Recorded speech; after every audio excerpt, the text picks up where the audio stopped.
Dead moms! So many dead moms! Hi everyone and welcome back to That Disney Girl. If you're new to the channel, what's up? My name's Alessa and today we're gonna be focusing on this question that I feel like not just I have been thinking about, I hope not just I have been thinking about, or else I'm a little bit strange and unusual, I guess. But that is why in almost every single Disney movie is the mom dead or dying or like being removed from the story or just like absent or just something is going on with the mom, she's not there, and the character has to kind of like live this life without their mother. In my mind, there had to be a reason. There is no way that this trope was just created out of nowhere. So I did a little digging and I have some answers for you, and today we're gonna figure out, why Disney is such a dark place. Before we begin, if you think I'm crazy, you have no idea what I'm talking about, if there's still something I need to prove to you to signify that Disney just kills off moms like it's nothing, let's take a look at the evidence, shall we? So here's a list of moms that have either died before the Disney movie began, after the Disney movie has already started, or they just went through some really bad shit. Okay, so Finding Nemo, Cinderella, Snow White and the Seven Dwarfs, Tarzan, Lilo and Stitch, Frozen, Atlantis the Lost Empire, The Sword and the Stone, Ratatouille, Bambi, The Hunchback of Notre Dame, Brother Bear, The Fox and the Hound, Beauty and the Beast, Ariel's Beginning, Aladdin, also The Little Mermaid, Pocahontas, The Lion King, Princess and the Frog, Tangled, Brave. The list seriously keeps on going on and on. And for some reason, this is something that has been going on from the 1930s when the Walt Disney Studios started creating these big motion picture animated classics to now. So we're gonna figure out why is this happening? It's pretty interesting because it's similar to the fact that when you're watching a horror movie and it's the beginning of the horror movie and you know that the killer's in the house, and then you have that like one kind of dumb friend listening to like their music and dancing around the room, and you get like a cut shot that the killer's kind of creeping in, and then you cut back to the friend and they're still being pretty dumb dancing around the room, and you just know that they're gonna die. You don't need to watch the death, you're just very certain this is a trope that happens in horror movies, they're gonna die, and we accept this. And for some reason, Disney has a similar trope as well when it comes to dead moms, and when we watch the films and we're told that the mom is dead or is dying or is gone, we're not surprised. And that's because it's been going on for so long. So we really need to rewind and go back and look at a few different theories and suss them out. So one really popular theory that a lot of fans have been speculating as to why Disney has so many dead moms in their films is going to relate directly back to Walt. So in 1938, Walt Disney bought his parents, Flora and Elias Disney, a house close to his studio in Burbank, California. Once his parents moved in, his mother was complaining a lot about this gas leak that was happening in the house, and they made sure to get that gas leak fixed, but unfortunately it didn't get fixed all the way. Walt's mother actually passed away at the age of 70 of asphyxiation. As you can imagine, if your mother dies because of a problem that the house you bought for her caused, you're probably going to be walking around with a heavy backpack of guilt on you for the rest of your life. And even though this wasn't Walt's fault, of course he felt terrible for it. So the theory kind of goes that Walt saw himself in his characters, and he was basically creating all of these films in the eye of him, which meant that they were going to have to live without a mother because that is kind of what happened to him, and he was going through all of this guilt and trauma and pain, and he needed to find a way to deal with that grief, so he put it in through his movies. And upon hearing that theory, you might be like, oh yeah, that makes total sense. But there are a few flaws to that theory, and we're going to go back and take a look at them. In order to tell the story correctly, we need to figure out how Walt even got the funds to buy his parents a house. So in 1937, Snow White and the Seven Dwarfs premiered to massive success at the box office, and Walt was able to use the money from that film in order to purchase the house for his parents. If we look at Snow White and the Seven Dwarfs and the plot line that goes on there, we can already see that Snow White is a character who has her mother pass away. So this trope already begins before Walt actually experienced any sort of death. And like I said, Flora passed of asphyxiation. So that means this wasn't some sort of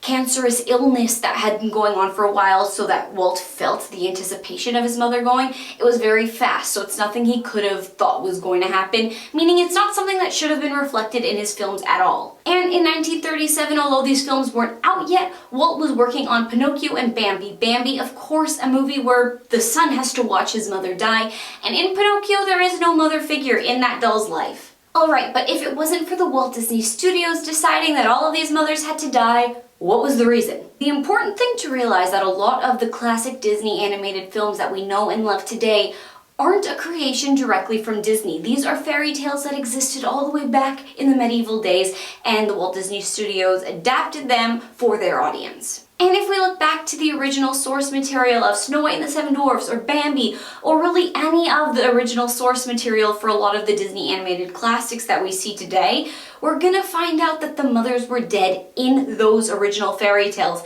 And what the Walt Disney Studios probably did was just take those aspects from it and transpire them into the films that they created themselves. For example, Bambi is derived from the fairy tale Bambi in the Woods, and in Bambi in the Woods, the author made sure that Bambi had to watch his mother die so that he can kind of grow up and stand up for himself, and he had to like go through that traumatic experience in order to become the person, animal that he is today. And in all of these fairy tales, it just seemed that killing off the mother was a trope and something that just continuously kept happening. And when Disney used it in their films, clearly they saw success, so I guess they kind of just went with the phrase, you know, if it ain't broke, don't fix it. Okay, so I feel like we got it. It's the original source material. That's why all the moms are dead. It's because people in the medieval times just decided it was gonna be that way. Let's be real, if you know my channel, you know I wasn't settling for that, and we have a few more things to talk about. And before we even bring up the giant plot hole of that theory, the fact that a lot of these films that Disney created that weren't based on original source material, such as Lilo and Stitch had a dead mom in it, we're gonna figure out why medieval novelists and fairy tale writers were killing off moms in the first place. Why do all of the original source material have dead moms in them? We still have this question, why are there so many dead moms? I feel like I'm watching Beetlejuice or something. Whatever it takes to make him say your name, dead mom!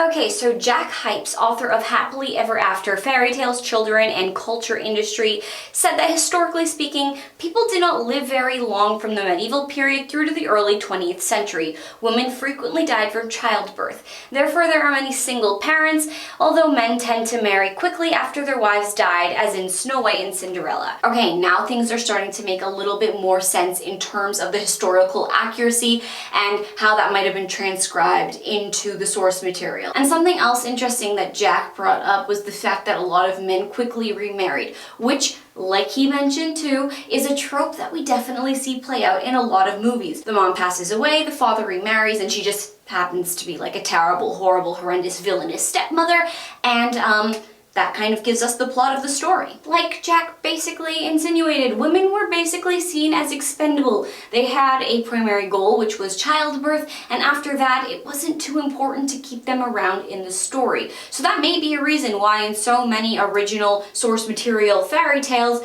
the mother just dies. She's not really needed. So when I was researching this, I thought that was pretty freaking terrible, but also I was thinking it's kind of brilliant because we're dealing with these fantastical, magical fairy tale worlds that aren't actually rooted in reality. But if you pull in death or something that just feels so real to readers, you're able to connect them to the storyline, especially when you're killing off the main character's parents, then instantly you feel a sense of empathy towards that character that you're reading about, and you gain this connection with them, which again, bases it in reality, and you suddenly just start to believe the character a lot more. All of this being said, if we go back to the original theory of Walt Disney using his mother's death into his characters and his movies, I'm not saying that this isn't plausible or true. He may have done this, and like I've said, we have seen this happen in Disney films time and time again and again. It's also something that so many people experience. Death is something that we all have to go through. So by implementing them in movies, it's kind of just giving us this universal feeling that we've likely all felt at least once in our life in terms of losing somebody that we know or care about. But let's say it was Walt that made all of these decisions, or that it was these medieval fairy tale writers that made all of these decisions. It's 2020 or 2021, and we are still seeing all of these parents die in all of the movies. Why is this something that keeps on happening? Something that we were talking about earlier in terms of Bambi was that the author had Bambi's mother die so that Bambi could grow up and accept his own responsibilities. this is something that's really interesting. The stereotype of a mother is usually that they're very nurturing and caring, and they won't let anything bad happen to you. If you have a mother there, you likely don't need to do a lot of things because she's so caring and loving, and she will always do those things for you. Like, for example, if we look at Frozen, and I know both parents died in this movie, but just hear me out. If Anna and Elsa's mother were still alive, would Elsa have had to grow up and become the Queen of Arendelle as quickly as she did and have to figure out all of her powers for herself? Or would Anna have been the one to go out and try to save her sister?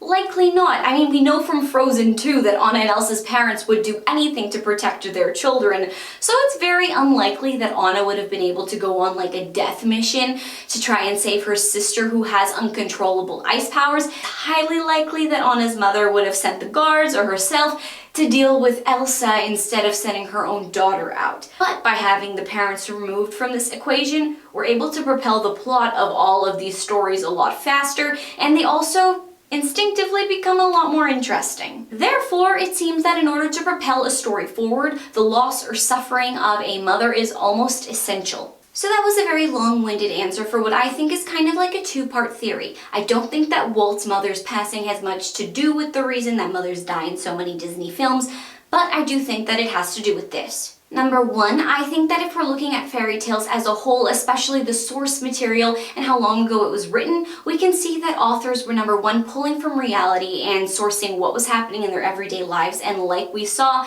mothers weren't really lasting through childbirth, and a lot of people didn't live too long.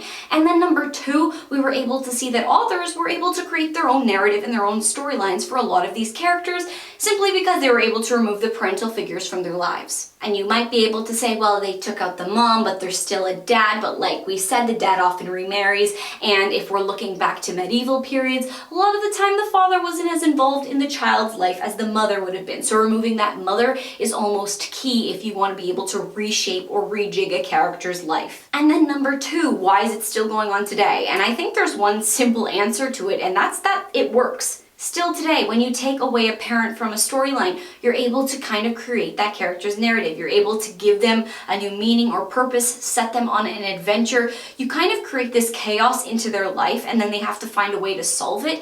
And when we're watching a movie, to not have a storyline or not to have a main thing that you're revolving your plot around, it's not really going to be a movie. And that's probably why they want to do it. They want to keep on creating something that's interesting. Not that you need parents to die, but it just seems like that is a formula that clearly is working for Disney. So in the end, I would probably bet my life savings that Disney is not done killing off mothers, and we're probably going to see a lot more films to come that use this formula as well. But until that next Disney hit comes out, I guess you can, stay here and watch my YouTube channel. I hope that you enjoyed watching this video. If you did, make sure that you give it a nice big thumbs up. If you like everything Disney, you need to make sure you're subscribed to the channel. We do everything from Disney workouts to Disney theory to vlogs. I just really love Disney. Also, if you have your own theories or things you'd like to add to what I've mentioned today, definitely comment them down below. I'd love to keep this conversation going. But until next time, folks, I will see you all real soon. Bye, everyone.